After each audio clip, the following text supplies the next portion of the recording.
Muscle Car Corner here, bringing you a really neat piece of drag racing history. This is Big Daddy's first rear engine car, built 70 and completed in 71. He had an accident in Long Beach, California, where he almost lost his right foot in a slingshot dragster. Built this famous swamp rat car at Sefton, Florida. It won 6 national events, which is super neat.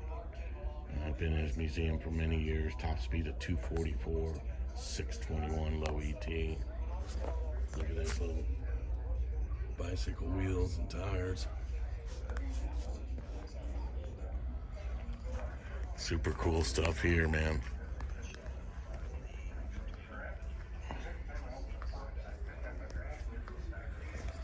That's what it's all about right there, is getting that motor behind you instead of in front of you.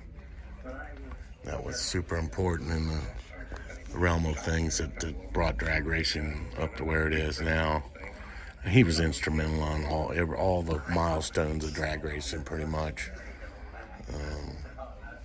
Don Garlits is the man, in case you don't know. He's a legend.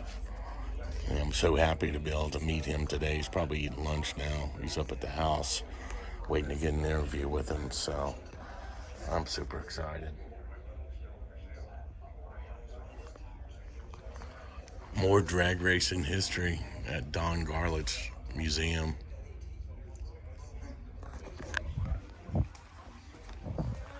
Yes.